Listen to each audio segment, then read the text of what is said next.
The government is not 50 years ahead on a lot of things.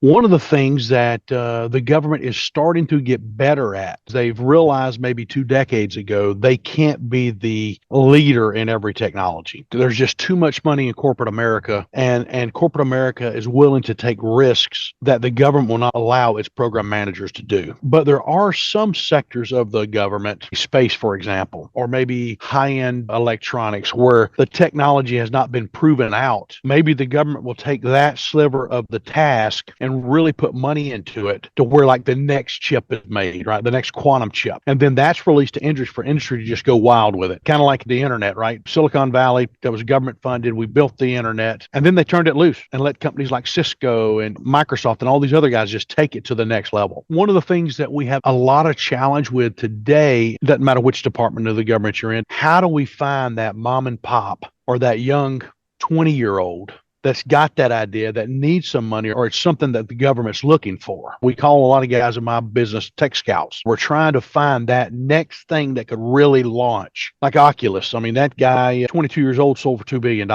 So there's great ideas there that can really launch industries. How do we find stuff that the government can invest in, the industry's going to invest in, and we're going to take it to the next level? Welcome to the Alchemist Nation podcast.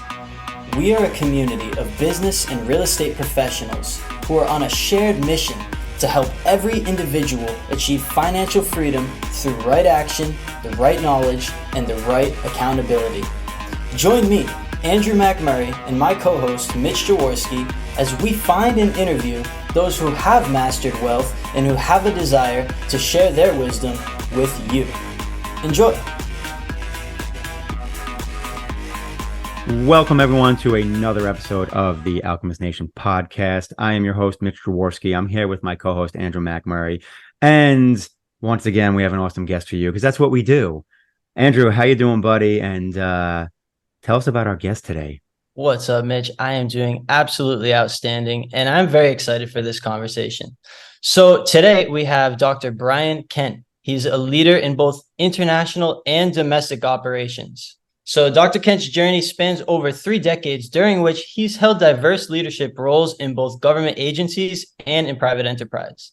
Dr. Kent's career also includes academic roles, contributions to emerging technologies, support to the Department of Defense, and many other business ventures with a strong emphasis on defense, medical, and technology sectors.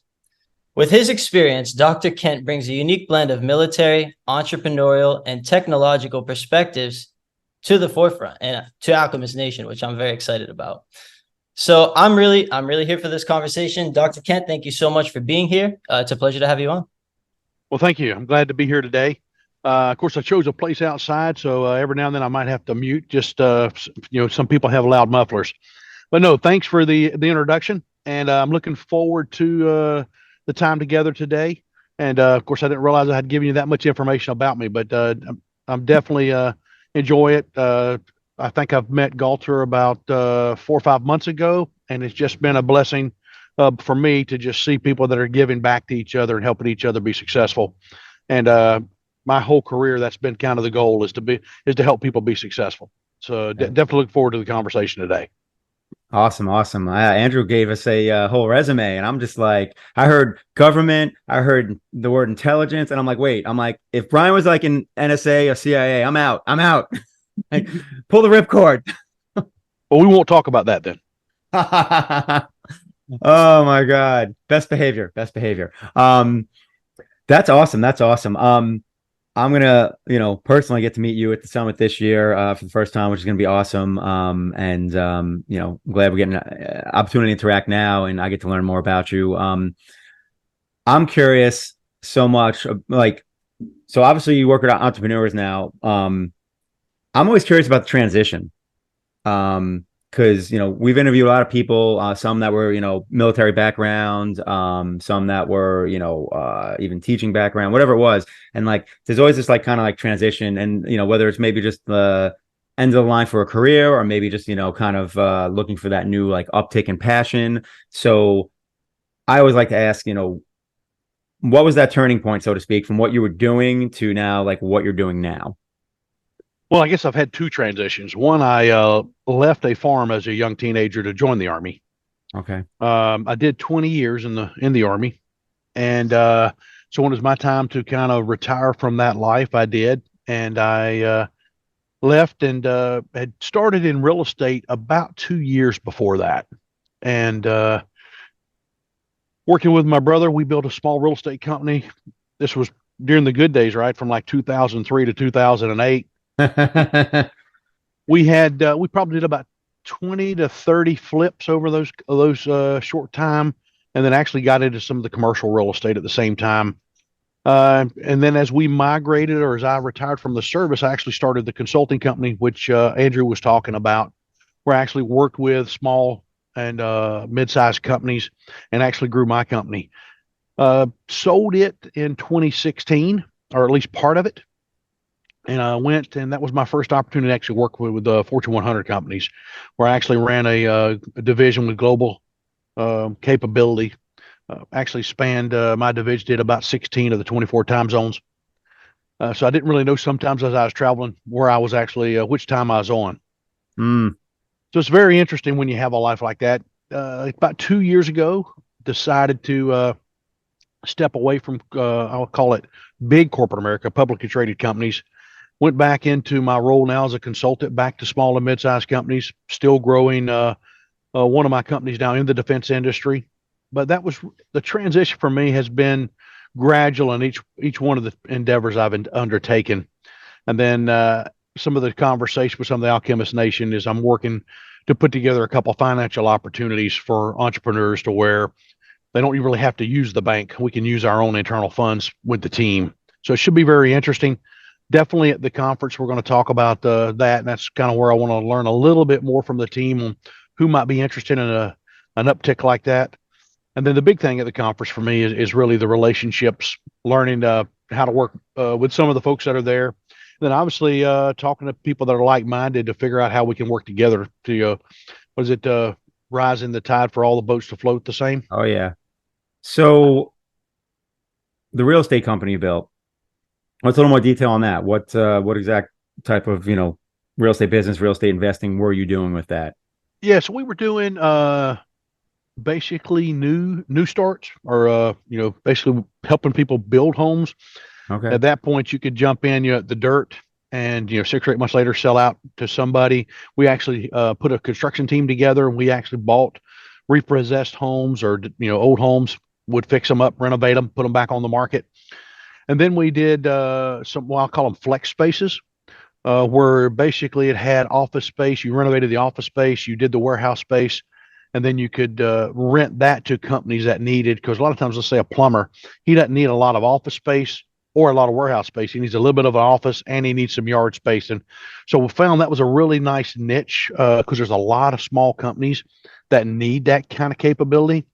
And it's hard for them to do that with a big real estate company. You really have to have that kind of mom and pop feel for them, because that's really about the relationship, where you can let them grow their yard space if they need to do it, or maybe their warehouse space if they need to do it, and really use the building as a flex space. Kept that in the warehousing piece probably until about 2018, where I sold out of the flex space and out of kind of the residentials. Still have some residentials, and I started jumping into some of the groups where I could buy in as a partial owner of oil, real estate, apartments, store-alls, IT investment pieces into real estate, where you could jump in, be a partial owner of the infrastructure being put in, and then sell it once it's operational. That's amazing. There's so many different opportunities in real estate that I think aren't as mainstream and people don't realize. Sounds like you got your hands in several of them. So that's pretty exciting. Yeah, I like to say I'm diversified in real estate. I've never been a realtor, but I know a lot about how real estate and real estate transactions work. Wow. You know what? Just because someone's a realtor doesn't mean they know a lot about real estate and real estate transactions. At least maybe where I'm at. Everyone's got their license. That's a true statement. Yeah. Good stuff. I'm curious, Andrew, you look like you got something you want to say. The questions I want to ask, I don't know. It's something when I was looking at your website, Brian, I don't know. When I was learning about you, something was triggered inside of me that I've had in me from a young age, because it was mostly to do with the emergent technologies. When I started understanding that that's a area you do work in, I started having the same conversations I always used to have with myself of, okay, I understand you work with the Department of Defense, the government, the military industrial complex, these sort of entities. I think it's always been understood, at least from my perspective, that like they're like maybe decades ahead, 40, 50 years ahead, especially when it comes to technologies and emergent technologies and that sort of thing. And then I also saw, I believe on your website, that you have a top secret clearance, right? Which, for whatever that's worth.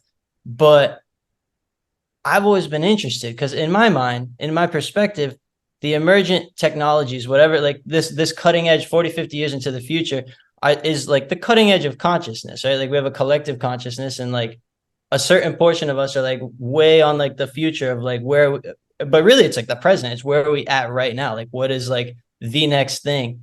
And so I guess I'm saying all this to say, like, my biggest question to myself has always been like, who must I become in order to be able to have top secret access to where consciousness is at, right? Like what? So I obviously I got to start in myself and just be reflecting in myself. But I was wondering if you had any sort of perspective around that question.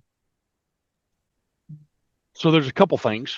I'll be the myth buster for you on some of it. The government is not 50 years ahead on a lot of things. Of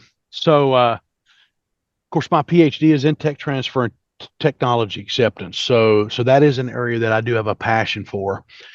One of the things that the government is starting to get better at is they've realized maybe 2 decades ago they can't be the leader in every technology. There's just too much money in corporate America, and corporate America is willing to take risks that the government will not allow its program managers to do. So there are some sectors of the government, let's say space, for example, or maybe high-end electronics, where the technology has not been proven out. Maybe the government will take that sliver of the task and really put money into it to where like the next chip is made, right? The next quantum chip or the next, and then that's released to industry for industry to just go wild with it and see what you can do with it. Kind of like, the government with the internet, right? Silicon Valley, that was government funded. We built the internet, and then they turned it loose and let companies like Cisco and just, Microsoft and all these other guys just take it to the next level. So one of the things that we have a lot of challenge with today, and it doesn't matter which department of the government you're in, Department of State, Department of Education, DOD, how do we find that mom and pop or that young 20-year-old that's got that idea that needs some money or it's something that the government's looking for, right? So we call a lot of guys in my business tech scouts, where we're trying to find that next thing that could really launch. Like Oculus. I mean, that guy, Oculus, what he sold Oculus, he's 22 years old, drop out of USC. If I get his stats wrong, forgive me. But, 22 years old, sold for $2 billion. So there's great ideas there that can really launch industries. So, and sometimes we call it dual use technology. How do we find stuff that the government can invest in, the industry is going to invest in, and we're going to take it to the next level? So that is really where it's at. And then don't be enamored by the top secret clearance. They're great to have. I've had one since 1989. But the reason for a lot of the top secret clearances is not because of the technology. It's because it's really most of the time we don't want to tell you how we want to use the technology. So it's really the operational capability, and the government treats different technologies or different capabilities at different clearance levels based on our enemies and how much we have to protect that to give us the competitive advantage. That makes a lot of sense. So the reason now, if you're ready to enlist in the service, I know several recruiters down where you're at, and we can work on that top secret clearance. There you go, Andrew. I hear you. You're manifesting it. You got the haircut now. The hair's gone. You got the right haircut. Oh, wow. True. You're manifesting it. And But I can tell you that starting out as a brand new soldier in the Army, you may not make as much money, but you're doing it for God and country. 100%. I hear you, and like, can we get to a place where I don't know. I guess the world peace conversation is a pointless conversation, perhaps, but it's just like, do we have to have the enemy at all times? Does it have to be so defensive? Um, I don't Well, know. I would say that your next door neighbor, I mean, could be an enemy against certain things, right? When you look at there's corporate espionage, there's people stealing from people. I mean, it may not, the whole adage is don't need to use our military until the voices have reached a point of failure, right? That's kind of the whole adage for having the military to protect the nation after, all the older guys sitting around the table can't come to a conclusion. Unfortunately, at least in my lifetime, that really has failed. And what now happened is just people get tired of their neighborhood and want to go to another neighborhood. That we see that in gangs in the U.S. We see that today. I mean, it doesn't matter which one of the networks you want to watch. There's a fight going on somewhere. You pick a region. There's a fight or a war going on every continent except us. Well, in Australia, we just call it gang violence, maybe. Antarctica, probably the pigeon or penguins are fighting over something, but the rest of the continents there's some type of conflict going on somewhere. And the only way you can handle that is, I mean, I hate to say, can't we all get along? It's we are the world. Remember that? I don't know if you remember that song, but that was a song where I don't know how many people got together and sang that, right? To say, hey, Yeah. we're all different, but we got to get along. Yep. Yeah, I remember that. And really, what's interesting, so at the conference, I'm going to release my book. It's going to be called The R Factor, and the R Factor the R stands for relationship management, because we've gotten so technologically advanced, we think everything's based on technology for sales, Mm, and we forget there's still a human piece to business. Whether it's inside the business, outside the business, if it's the people buying from you or the people that you're buying from as vendors, and how do you look at those relationships in a 360-degree manner, and then build your company to where you keep that in mind and put the structure where you can set goals in place, and you can measure some of those goals based on how you want them to increase the relationship with the people that are attached to those goals. So it should be interesting to have that conversation with a lot of people. absolutely. I actually love that you touched on that because I see that, especially like, because, I'm a bit of a cryptocurrency head and I've kind of been investing in that world for a long time. And, most of that crowd is just like super just tech reliant. And, you even see like just the interpersonal skills lacking, so to speak. And there is that human element. And, technology is awesome and technology can solve a lot of problems. But at the end of the day, like you still like, I would say humans are going to human, which is why like you're always going to have conflict. There's always going to probably be some kind of war. I mean, because humans are going to human. Same thing with just, every new technological system or platform or whatever it is that has money involved, you're still going to have people exploiting, due to greed. And again, because humans are going to human. But that's the kind of the negative side of it. The positive side is like what you're talking about. There's still a human element in terms of connection, and emotion, and it's not just cold technology, especially when it comes to, marketing, sales, and things like that as well. Absolutely. I think that's key, right? I mean, even with the techno guys that you're talking about, you are the crypto, there's still a relationship there where people are sharing ideas to get better at trading, right? Yep. You can look at all those spreadsheets, you can look at all those algorithms, but sometimes there's there's an art and a talent, or an art and a science. I think there's still that even in the new technological world. Yep. But I think the big thing for me for the conference and kind of where we're trying to head with that is everything we're trying to do with the Alchemist Nation is about relationships and goals. The whole piece to that, and kind of what gets me excited, is was it, I think, 300 cities of 100,000 people or more, and it doesn't matter what your business is. How do we help each other, right? And we just build relationships across all these nodes to where we can find deals together in Ohio, or we can find an opportunity for two of us to invest in an oil deal in Texas, or we can find an apartment building in Virginia. And it's just a matter of access to the information. Absolutely. And that's also power of community as well, because that's piece of access to the information too, because obviously everyone you meet, has a different background, access to different information and different skill sets. And just by networking, you ripple effect, get exposed to more information and more opportunity. But yeah, that's also one of the things that I know me and Andrew love about Alchemist Nation. And this holds true for any like good community that's looking to grow and build together. And like you said earlier, a rising tide, lifts all boats. And that's the power of community, and why, whether it's Alchemist Nation or some other community, it's behooves people to get involved in community, which was more of a standard thing back in the day. You know what I mean? Like, you don't see that community used to be where you lived, and everyone friends with their neighbors and talked to their neighbors, and and looked out for each other. And like, now we live in a society where not many people talk to their neighbors. I don't, like, where I live, I'm friends with two neighbors out of like, the dozen or more that, are, in, I guess, a touch point, so to speak. And that's amazing. That didn't happen, in like the 1950s, 1960s. Like, you knew and pretty much were friends with the people that live across the street from you, as opposed to you don't even talk to them now. So I think that community vibe and that community feel now is getting found from things like Alchemist Nation and so many of these other communities, where it's like you're seeking out like your tribe, so to speak, and you're seeking out that sense of community.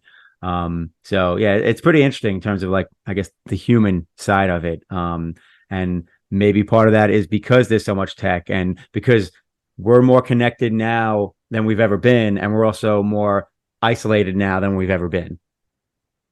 Yes, I travel over 150,000 miles a year, and probably exceed 100 nights a year in hotels. Woo. And have done that for a decade and a half. That's taxing, dude. So, well, one thing about it, if you're traveling a lot for work, you just got to make sure you tag on a half a day or a day for fun, right? So if I go somewhere with a warm climate, normally you'll see a scuba tank on my back for at least half a day. Nice. And I just spent a couple of weeks in Europe, and we did the castle thing. We did a couple of city visits, and then you can't, even if you work, you got to have a little bit of time to rest your mind and do something for your body, right? So one of the things that I look at when I'm looking at that relationship and that network, or that, as you said, kind of the village, right? So what I like about somebody in Ohio, they're seeing a different business capability than I'm seeing. I mean, you mentioned earlier that you were doing crypto. Well, a guy in Texas may look at crypto and crypto trading different than we do than I do in Florida, or somebody else does, right? The same with oil. I mean, was it a year and a half ago? I knew nothing about oil. I was on some list. I got an oil package, and I got on a plane. I flew to Dallas, Texas for Oil 101 before I put a penny into it, right? I learned about it. I tell Galter, I do my homework. Dorena just had an opportunity to actually do something with minerals and minerals and mineral holdings. I'd never seen that program, but now that I've seen it, I'm interested in it for my next opportunity when I could use that program. So I think we're sharing information. Before, where you said it was the 12 touch points in your neighborhood, now we're sharing opportunities globally. Yeah. Right. You can trade in England. You can trade in Singapore. You can trade in Japan, Buenos Aires. One of the best CDs I ever bought one time was for Argentine Electric Company at 14.5% for a CD for a year. So nice. So there's, now you can do more because of the technology and because we spread out. And that's why it kind of excites me. Like I said earlier, 300 cities. I don't know if I'll invest in 300 cities, but man, if I get to 10 of them, that's more I could have had before we started the group. So, I mean, that's a win, right? Plus, absolutely. I'm going to find some like-minded people that we might put something together in Florida that before I had met these folks, I would have never had that opportunity. So there's a relationship everywhere we go every day. But but I do like technology. So so I am looking for ways for technology, either for my information gathering or my business intelligence, so I can make better decisions. But to me, it's always a person, right? That's I kind of old buddy of mine told me one time. He goes, Brian, it's just make sure you know who your friends are and who the people, and because really and truly, most of your enemies don't buy from you. Hmm. He goes, it's somebody that trusts you, believes in you, or think the product's good. And a lot of times your enemy is going to try to go do it themselves or find a way to do it without you. Makes sense. Yeah, I can see why you really love the technologies because the way I see it, like that's really what like the digital integration that you've mentioned a couple times is really what's in a major way allowing for this more global conversation. If we can do everything globally now, like even with the conversation of no longer needing to, we don't actually need to live around people we don't like. But the thing is we, from my perspective, we're living somewhere more for like our work, right? Like, because we had to be in a specific location. Like you move to a city if you want a specific job in the city. But now with the ability to make money online, the ability to have the digital space to do your work, now I can think more in terms of, well, where do I like really want to be on the planet? Like, where would I rather go spend my time? And what makes the most sense for me? And who do I want to hang out with on a daily basis? Like, I can just go, like Walter calls it all the time, find your tribe. Like, I can just go collect my people and we go figure out a place to live. And I think, I feel like we'll start to even see more like unique communities pop up, like physical communities. Like people are going to start moving together and just living together. And the Well, digital. I think you see some of that already now. Some of the cities you're seeing, they're coming back into an area, and they used to call them planned neighborhood developments, but that was just big housing developments. Now you're starting to see, like you were just describing, smaller communities where all of a sudden the grocery store popped up. The first floor is offices or maybe some retail pieces. The second floor is offices, and then maybe floors 3 through 5 or people live there. And now all of a sudden that whole ecosystems has arrived, and that whole second floor might be everybody that works in the same office. So it's interesting to see those pop up now around different places where, because people get home and they don't want to drive 5 miles to work. They want to park their car in the garage and they want to just come out the front of the building and get something to eat. Right. It feels far more integrated. It's like it's more like one living ecosystem rather than a seemingly very disconnected system. Interesting. Interesting. I mean, the model works if you think about it, because just think about it from a consumerism standpoint. I mean, think about Apple. I mean, they created essentially an ecosystem where you don't need to leave Apple. Like you can phone, computer, like music, whatever you need, Apple's got it for you. You know what I mean? So, and that's why, like, and obviously that was a stock that was super popular for, probably the first 15 years of this, millennium. And I used to call it like the cult stock, because it was the most popular stock. It had the biggest following of just like fair weather investors, so to speak. And it was because they were consumers of Apple products, and, and they were coming out with, cutting edge products and whatnot. But, yeah. Well, their employees are experiencing the same thing. If you go to an Apple compound, I'll call it, or an Apple complex, if once you got to work, you didn't have to leave. There was a daycare there. There were multiple restaurants there. So when you got there, if you were single, you could literally, I don't know if they had movie theaters, but you could probably date it there, because it was a mixed culture there, men and women. So there was a lot you could do without ever leaving the Apple complex or the Google complex. These companies, they built their ecosystems to where the employee could come and not have to worry about all those other things. Yeah. Well, on their end, smart, because increase productivity and essentially just keep the employees there. It's like, hey, you don't even need to go home. And then people, just by accident, so to speak, end up working more because he's not leaving the facility. I mean, and I'll tell you right now, when I was a 20-something-year-old and I was single, like those environments, I would completely buy into it, because I'm like, this is great. I can eat here. I can shower here. I can, watch a movie here. I'm like, I don't have to go anywhere. Waste time commuting. I hate commuting. Well, part of that too is they learned, and that's why you're also starting to see tech companies coming back to the office first, right? Because the power of technology is the power of brainstorming.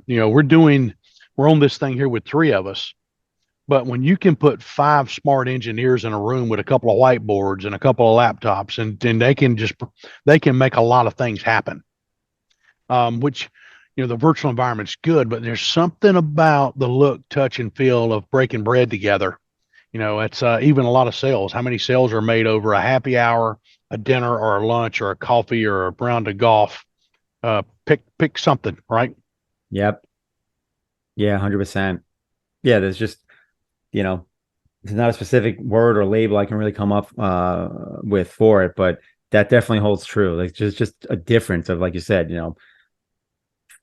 five engineers in a room with a whiteboard as opposed to, five of them on a Zoom call. It's just because really you can just spitball ideas better and easier when you're physically in one place together, and you can just throw things up on a board, race, blah, blah, blah. As opposed to, just sitting there looking at a bunch of Zoom boxes and someone kind of maybe throws out an idea and then blah, blah, blah. And just, you can't. Well, I think technology is getting better but there's still when you got four of you in a room, you can look around. If you're going down a route, it's easy to see when somebody's not in sync with the team. Yes. Whereas if there's four of you on a Zoom call, you're missing. I can see your face, but I'm missing the rest of your body language. Yep. And the non-verbal communication is huge. Yes. Also, too, I think it's engagement as well, because the reality is, everyone's got more than one screen usually, especially anyone that's like an engineer or a tech guy. And it's just like you're on the Zoom call and 90% of the time you got something else on the other screen, and you're like half listening to your coworker and you're looking at whatever. And then you're like, oh, yeah, okay. And so I think there's an engagement factor as well, because like you're sitting in a room, you're going to be less distracted. You mentioned that because like you're on the Zoom call. I got my phone here. I got my smartwatch here. Like you said, I got 2 or 3 screens up. I'm trying to trade some stock here. I'm trying.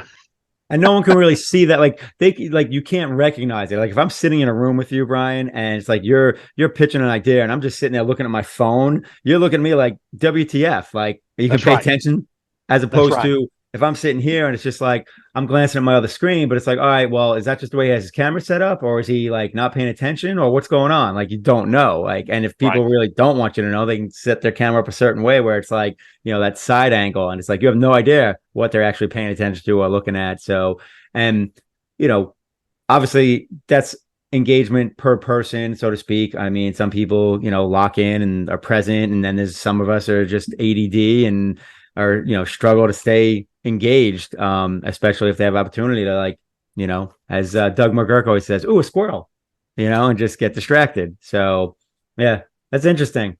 It's going to be really, as time goes on, it's going to be fun to watch how this unfolds. I know, like you said, a lot of the tech companies, I think to much people's surprise, are the ones forcing the come back to the office, which, most people would assume, well, wait, that kind of is backwards, but you kind of explained why it's not backwards. So yeah, that battle is going to be interesting over the next coming, years to see what the new norm is. Because I personally don't think it's going to fully get back to where it was, but I also, know the pendulum swings, right? And that's human nature. The pendulum always swings back and forth, and it always overcorrects back and forth.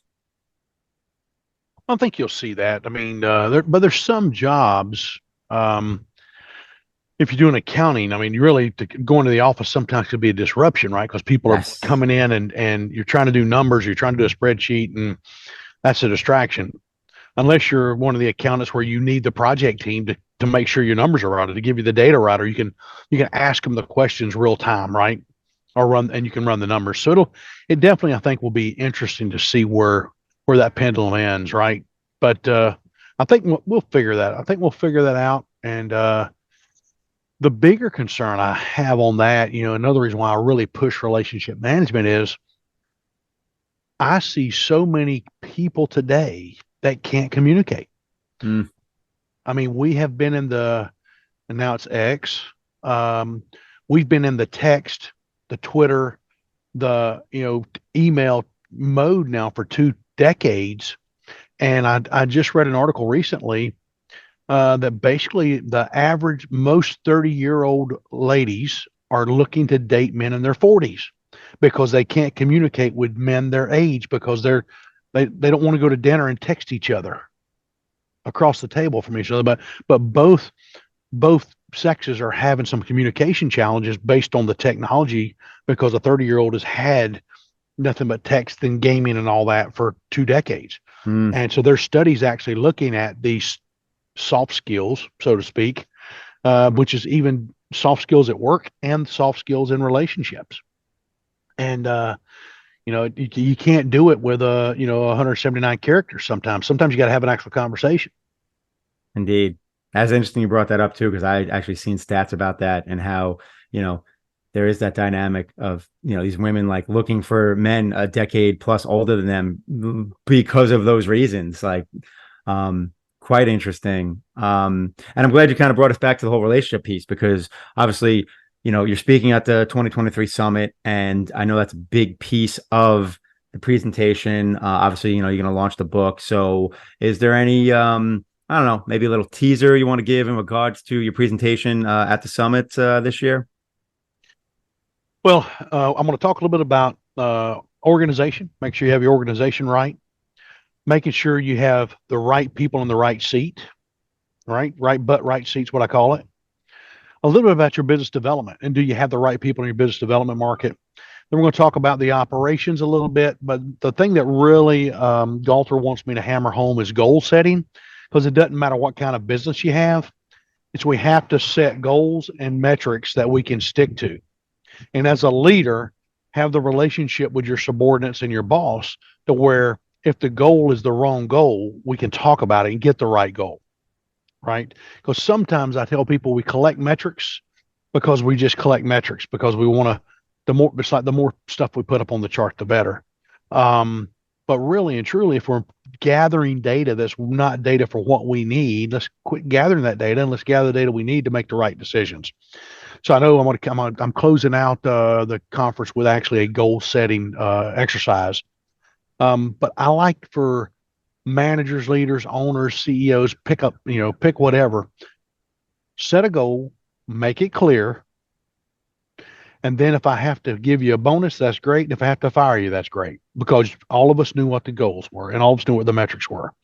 And if we've got good communication, if you're kind of not pulling your weight or rowing the way you're supposed to be rowing in the boat, before you walk into the boss's office, you're at fault. So I'm all about accountability and setting the goals, and I want people to work through that and just anyway. It should be a great time. Anyway, that's a little more than a summary, but that's kind of my philosophy. Awesome. Yeah, I think it'll be valuable.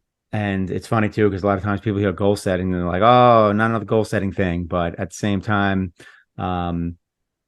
there's always a different perspective, right? There's always a unique, I don't want to say skill set, but just at the end of the day, everyone's looking for like a process that works for them.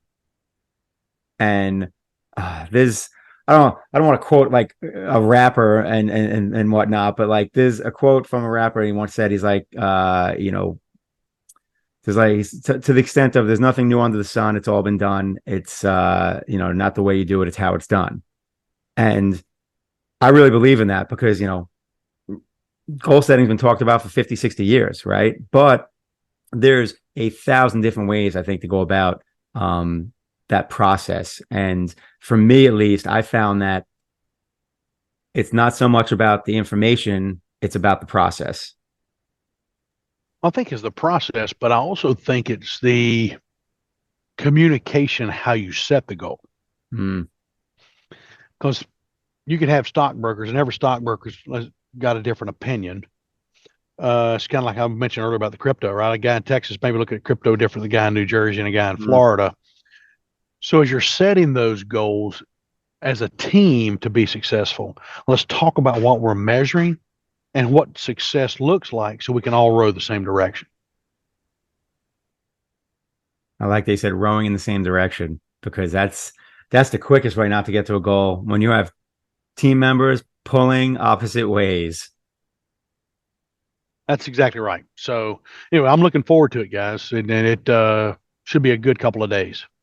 Oh yeah, yeah. No, it was last year, and I think this year is going to be even more impactful.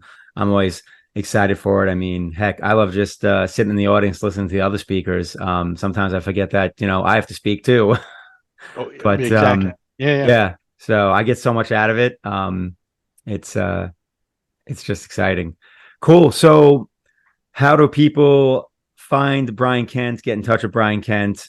So I'm a little more active on LinkedIn than I am Facebook, even though Galter's dragging me back to Facebook. Oh, Uh, Facebook. yeah, but I'm on LinkedIn pretty heavily. I post there pretty regularly there and on X. It's basically it's Brian BK Kent on LinkedIn or Brian Kent with a PhD. You should be able to find me there too. I get searches all the time. Then my website, as was mentioned earlier, is www.brianlkent.com. And of course, that'll have a link to all my social medias and all my posts and those kind of things. But yeah, I'm looking forward to it. And then we should, if we hadn't got the book cover up, we'll have the book cover on the website pretty soon. But we're looking forward to releasing the first copies at the conference. That's going to be awesome. I like it. Good stuff. Andrew, I can never tell if you have something to say. You lean in, and I'm like, I hesitate to go further into the conversation and take it another hour. all right. Well, the good news I'm is excited. I'm very excited. I'm very excited to Good connect. news is we'll be at the conference. exactly. Absolutely. You'll see Brian in a few weeks. So that's and this right there is yet another reason why you should come to the 100 Millionaire Summit if you're not already coming, because you can get The you know coolest, the most amazing relationships I've made. I realized this the other day. The people I'm working closely with the projects I'm most passionate about in my life, I've met either directly through the summit the last 2 years or relationships through those people that I've met at the summit. So that's only my personal experience, but I've met my best friends through Alchemist Nation for sure. there you go. It's settled. November 3rd through the 5th, 2023, 100 Millionaire Summit. Be there, or I guess be in the same place that you are right now come next year. Brian, thank you so much for joining us, and I look forward to meeting you in a few weeks and learning some more from you. That sounds great. Look forward to meeting you both, and look for a great time in Orlando. Awesome. Thanks again. Bye bye now.